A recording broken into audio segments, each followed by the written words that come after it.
자, 2014년 9월 28일입니다. 날씨가 이상하다못해 참 요상한 날씨가 됐어요. 오늘 80도까지 올라갔다고 그랬죠? 좀 그럴 거예요. 근데 저녁 때 50도랍니다. 이 교차가 굉장히 심해요.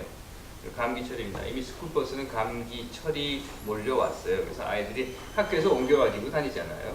한 50명 넘는 아이들이 한 버스에 타는데 그 아이들 중에서 한 10분의 1만 계속 감기를 알아도 저는 계속 감기 속에서 삽니다. 하나 낫고 또 하나 알아가지고 오고 또 하나 낫고 하나 이렇게 지나가고 다시 오고 지나가고 다시 오고 어떤 때는 이제 채 지나가기 전에 또 다시 오고요. 그러면서 겨울 지나고 봄 오고. 성서에 이런 말이 있습니다. 해 아래 새 것이 없다.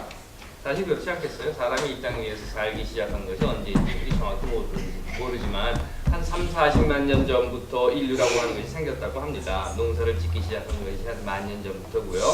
그러다 보니까 인간이라는 존재가 이 땅에서 산 기간이 꽤 되었고 그렇게 뭐 10,000년 정도 살다 보면 살면서 안 해본 게 뭐 있겠어요? 다 해봤죠?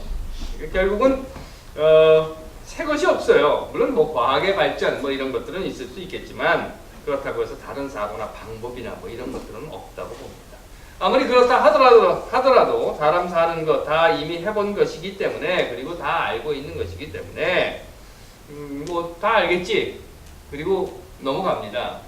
그런데 여러분들 생각해 보세요. 다 알겠지. 벌써 3, 40만 년 전부터 살았고 글자로 쓰여진 역사를 가지고 있는 것이 벌써 수천 년인데 다 알겠지. 그런다 하더라도 아직도 이 인류라는 것이 맨날 그냥 싸우고 죽이고 뺏고 빼앗기고 이러고 있는 것을 보면 누가 그런 말을 하더라고요. 모르는 것은 없다. 다만 하지 않을 뿐이다. 다 아는데 하지 않을 뿐이라고 하는 겁니다.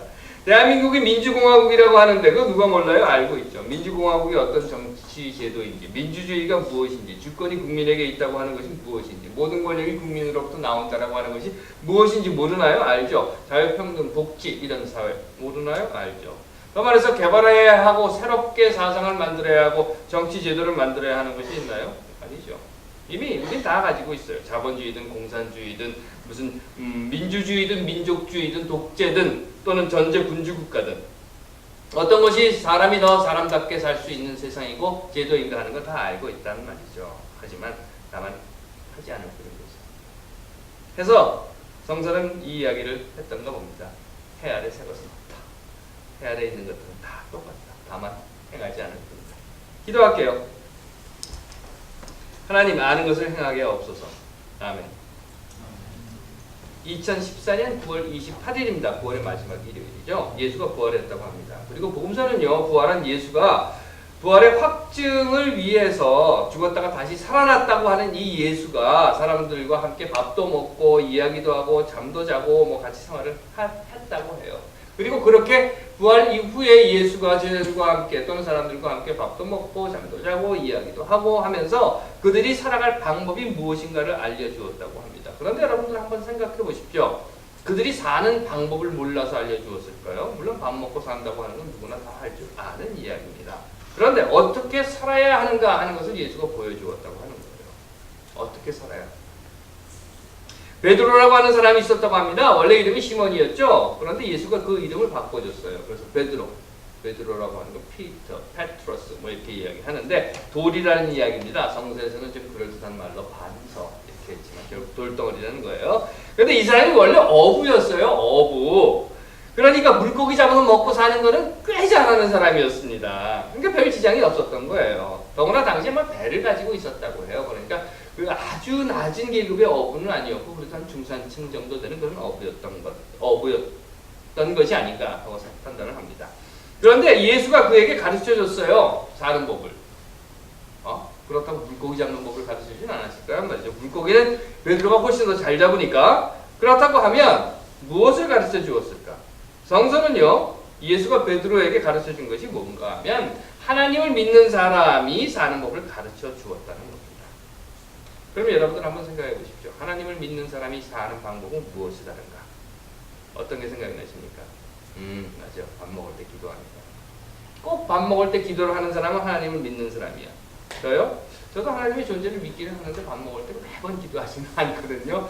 이게 아닌 것 같기도 하고. 여하튼 간에 그런데 신명기에 보시면은요 이런 이야기가 있어요. 쉐마라고 하는 말인데요. 들어라 하는 겁니다. 그 내용이 이것이에요. 하나님을 믿는 사람은 이렇게 사는 것인데 그 내용이 이스라엘아 들어라. 우리 하나님 여호와는 오직 하나인 여호와시니 너는 마음을 다하고 성품을 다하고 힘을 다하여 내 하나님 여호와를 사랑하여라. 이랬다는 겁니다. 그 말은 하나님을 믿는 사람은 하나님을 사랑하는 삶을 살아야 한다고 하는 거예요. 그 말은 하나님을 믿는 사람은요, 사는 방법이 다 달라야 하는데 그 달라야 하는 방법이 뭔가 하면 밥 먹을 때 꼭 기도를 해야 한다든가 또는 일요일에 꼭 교회를 가야 한다거나 또는 꼭 11조를 해야 한다거나 뭐 이런 것이 아니라 하나님을 사랑해야 한다 라고 했다는 겁니다. 그럼 사랑이라고 하는 것이 무엇인가? 물론 여러 말로 표현이 될 거예요. 예를 들면 여기 맛있는 음식이 있습니다. 그러면 누가 생각납니까? 여러분들 맛있는 음식이 있어요. 누가 생각납니까?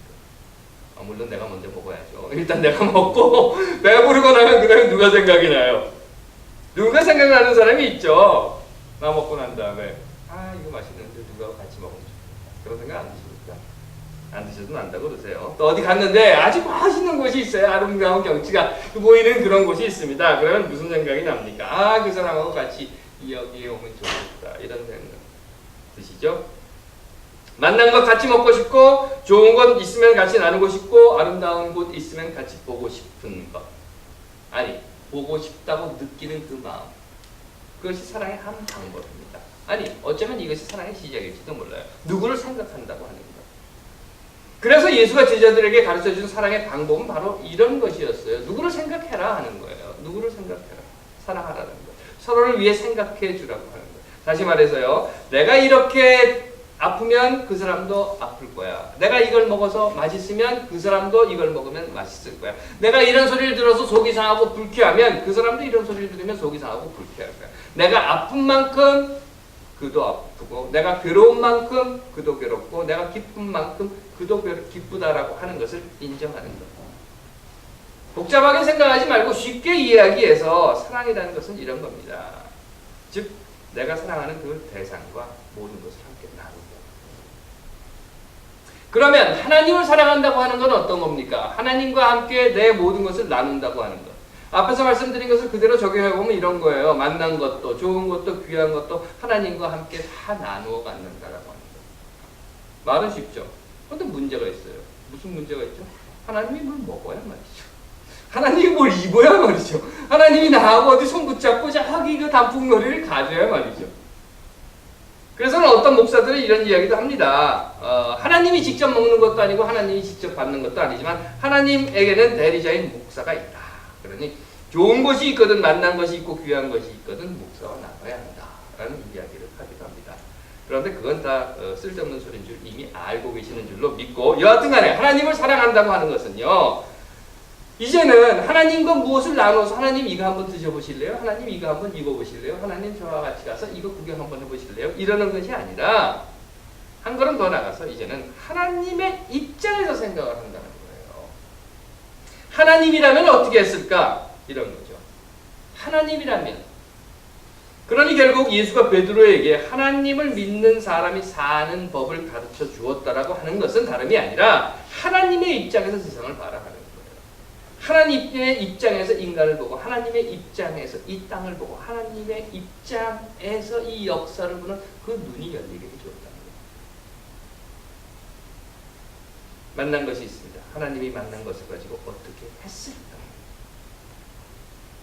또는 이 귀한 것이 있습니다. 하나님은 이 귀한 것을 가지고 어떻게 했을까? 여기 이 아름다운 자연이 있어요. 하나님은 이 아름다운 자연을 가지고 무엇을 했을까? 어떤 행위가 있습니다. 그러면 하나님은 이런 행위를 보고 무엇라고 하실까? 길거리에 쓰러져 있는 사람이 있습니다. 그러면 하나님은 이 쓰러져 있는 사람을 보고 어떻게 했을까? 세월호 참사로 자식을 잃고 울고 있는 어머니가 있습니다. 그러면 하나님은 이 어머니를 보고 무엇라고 했을까? 어떻게 했을까? 그게 하나님을 믿는 사람의 삶의 방법이라고 예수님은 가르쳐주셨습니다. 그래서 사도 바울은 이런 얘기를 해요. 하나님을 믿는 방법이라고 하는 것은 내가 사는 것이 아니라 내 안에 있는 그리스도가 사는 것이다. 이렇듯 베드로가 예수로부터 하나님을 믿는 자로서 세상을 사는 방법을 배우고 나니까 문제가 생겼습니다. 원래 그냥 있는 대로 살면 그냥 돼요.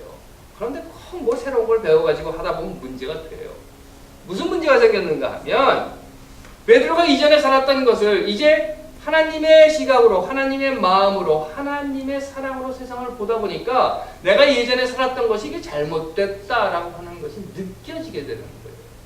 예전에는 맛있는 거 있으면 나 혼자만 그냥 먹었으면 됐는데, 예전에는 길거리에 쓰러진 자가 있어도 아이고 저거 뭐 됐어 그냥 나 혼자 살지 이러고 그냥 지나가 버렸으면 됐는데, 이제 하나님의 시각으로 하나님의 마음으로 보자고 하니까 맛있는 것이 있으면 나눠줘야 되는 거예요. 잘못된 것이 있다면 에이 괜히 거기다 말해가지고 한다고 도 맞지 말고 그냥 가자 그랬었는데, 그게 아니라 그걸 잘못됐다면 이야기를 해야 되게 되었던 겁니다.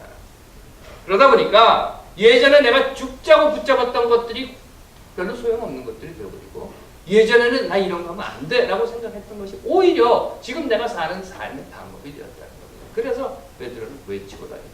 야, 그거 아니다. 내가 살아보니까 그렇게 사는 거야. 내가 하나님이라고 하는 것을 알게 되니까 지금까지 살았던 그 모습 그거 아니다. 교회가 그런 것이 아니더라. 믿는다고 하는 것이 그런 것이 아니더라. 산다는 것이 그렇게 하는 것이 아니더라. 그리고 이 얘기를. 그런데 문제가 생겼다고 했어요. 왜 문제가 생겼을까요? 잘 살자고 하는데 문제가 생기죠. 권력이라고 하는 것이 있습니다. 지금까지 가지고 있었던 힘이라고 하는 것이 있어요. 지금까지는 성전이라는 체제를 가지고 하나님을 믿는다고 했어요. 성전 이렇게 딱 만들었고, 그러니까 성전이 있어야 했고 제사장이 있어야 했고 제사장과 함께 먹고 사는 사람들이 그 격가지들이 다 있었다고 말이죠. 더욱이 유대인들에게 있어서는 성전 중심의 종교 제도입니다. 그러다 보니까 모든 것들이 다 성전으로 모여야만 했어요. 그래서 유대인들은 1년에 한 번 또는 3번씩 성전에 꼭 와야만 했고, 올 때 빈손으로 옵니까 뭔가 재물을 가지고 와야 했고, 또한 성전세라고 하는 세금까지 거두어 들였습니다.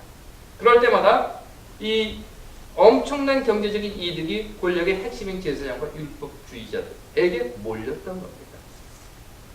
그런데 베드로가 지금 이런 얘기를 하는 거예요. 내가 지금 다시 하나님을 믿는 자가 살아야 하는 삶의 모습을 예수로부터 배우고 보니까, 야, 성전 그거 아무것도 아니더라. 성전 그거 필요 없는 것이더라. 성전에 거기 가야 된다고 하는 건 아니야. 예수는 성전을 허물어라라고 이야기를 했더라. 예수가 곧 구원자이고, 그리고 예수를 통해서 구원을 받는다고 하더라. 그러니 굳이 성전에 가가지고 거기서 그 율법을 지켜야 하고, 율법에 어긋나면 죄인이 되어버리고 그 죄를 속죄받기 위해서는 또 제물을 갖다 바쳐야 하고 하는 이런 것들 그거 다 아니더라 하고 외치고 다니게 되었죠. 그렇게 되면 어떻게 됩니까? 성전이 필요 없다고 했고, 성전에 세금 낼 필요 없다고 했고, 제사장에게 나를 대신해서 제사를 드려달라고 가서 잘 보여야 할 이유도 없고, 제물을 바쳐야 할 이유도 없다고 하면, 문제는 이거였어요. 앞으로 성전에 사람들 안 올 테고, 성전 세금 안 낼 테고, 성전 앞에서 장사도 안 될 테고, 제사장의 권위는 더 이상 필요 없을 테고, 누구도 제사장 앞에 이젠 더 이상 잘 보이려고 그 앞에서 알랑알랑알랑 할 필요도 없는, 그런 이유보다 더 심각해진 것은 이런 거예요. 유대교라고 하는 것은 메시아를 기다리는 종교입니다. 그래서 지금 구원자를 기다리고 있는 거예요. 그런데 이 베드로라고 하는 자가 쫓아내면서 하는 얘기가 벌써 메시아 왔어 라고 이야기를 해버리면, 이제 더 이상 메시아 기다릴 필요 없어, 성전에 앉아서 메시아 주세요 메시아 주세요 이럴 필요 없어 라고 이야기를 해버리면, 유대교는 이제 어떻게 해요? 문 닫는 거예요. 임무 끝! 문 닫고 해체! 이렇게 돼버리는 겁니다. 결과적으로는 제사장이든 율법학자는 몽땅 앞뒤 끊기게 생긴 거예요. 그래서 어떻게 합니까? 제사장과 율법학자 그리고 장로들이 이런 말을 해요. 즉 예수가 그리스도라고 말하는, 그래서 성전 종교 체제를 부정하는 그 제자들을 몽땅 잡아다 감옥에 쳐넣읍시다. 저런 유언비어를 날조하고 유대교를 비하하면서 체제를 부정하는, 대통령 모독하는 것들은 몽땅 다 잡아야 됩니다. 거리에 있든지 집안에 있든지 뭐 술집에서 술을 마시다 그랬든지 성전에 있든지 버스 안에서 그랬든지 인터넷 SNS 상에서 그랬든지 뭐 어디서든 상관없이 유대교의 권위와 정통성을 부정하고 지임이고 국가다라고 하는 박근혜를 비판하고 모독하는 자는 무조건 다 잡아야 합니다. 그리고 다 잡아드립니다. 결국 베드로를 잡아와요. 베드로를 잡아다가 저놈 죽여야 돼 하고 눈을 치켜 뜨고 있는 제사장과 율법학자들 한가운데다가 딱 세워놓습니다. 저거 죽여 저거 죽여 하고 길길이 날뛰는 그 한복판에 딱 세워놓습니다. 그래도 아마도 그 2000년 전에 유대 법정은 박정희의 인혁당 법정보다는 훨씬 양심적이었던 것 같아요. 그래서 최소한 거기다 세워놓고 손가락질이라도 하니까 말이죠. 아, 참 아픈 비극입니다. 여하튼 간에 그래서 죽여라 죽여라 하는 그 최고의 권력자들 앞에 변론을 할 기회를 얻은 베드로가 이렇게 이야기하는 거예요. 읽어드릴게요. 제사장 여러분, 율법을 가르친다고 하는 여러분, 교회 지도층이요 높은 자리에 앉아있다고 하는 여러분들은 율법도 잘 알고 교회법도 잘 알고 힘도 있고 권력도 있고 재물도 있고 사회적 지위 등등 모두 다 있는 줄 압니다. 하지만 나는 그런 것이 없답니다. 나는 배우지도 못했고 재력도 없고 권력 같은 것은 아예 꿈도 꿔보지 못했습니다.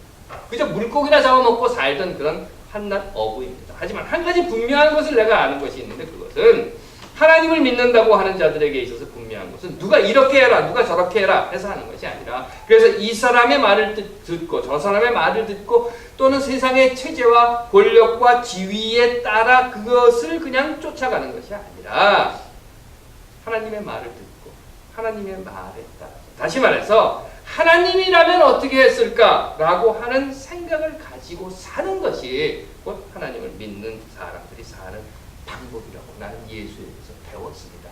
그래서 나는 이렇게 이야기합니다. 뭐 당당히 외칩니다. 하나님께서 사랑하시는 여러분, 세상을 사는 방법은 참 여러 가지가 있어요. 그러나 내가 사는 방법은 결국 내게 유일한 방법입니다. 베드로는 저렇게 살겠다고 합니다. 그럼 여러분들은 어떻게 살기로 하십니까? 이미 앞에서 말씀드렸어요. 해 아래 새로운 것은 없다. 지난 수천 년간 이렇게 저렇게 살았던 사람들의 모습을 우리 너무도 많이 보아왔어요. 너무도 많이 배워왔고 너무도 많이 들어왔습니다. 그리고 어떻게 사는 것이 잘 사는 것이고 어떻게 사는 것이 역사에 죄짓지 않는 것인가 하는 것을 이미 더 배울 것도 없이 알고 있습니다. 다만 이제 남은 것은 이거예요. 그럼 나는 어떻게 살까? 라고 하는 질문에 대해서 나는 어떻게 살까 하고 고민하는 것이 아니라 내가 배운 것 중에 어떤 모습으로 살까 하고 결정하고 행하시는 것뿐입니다. 난 이렇게 살 거다 하고 결정하고 행하는 것. 그것이 남아있는 것뿐이지. 해 아래 그러면 나는 어떤 모습으로 어떻게 살아야 하고 새로운 사상과 사조와 정치적 이건 더 이상 우리에게 필요한 것이 아니라는 것입니다. 베드로는 이렇게 살기로 했습니다. 예수가 그렇게 살라고 했습니다. 그러면 하나님께서 사랑하시는 여러분들은 어떻게 사시겠습니까? 판단은 하나님의 몫입니다. 여러분들이 어떻게 살지. 아니, 좋습니다. 하나님 이름 들먹이지 맙시다. 판단은 역사의 몫입니다. 여러분들이 어떤 삶을 선택하고 그 삶으로 행하실지. 하나님께서 사랑하시는 여러분, 지금 어떻게 사실지 정하시고 그렇게 사십시오. 그것이 곧 오늘 우리에게 들려주시는 하나님의 음성이라고 저는 믿습니다. 기도하겠습니다. 하나님, 오늘 우리로 하여 지금 옳은 것을 따라 그렇게 살게 하옵소서.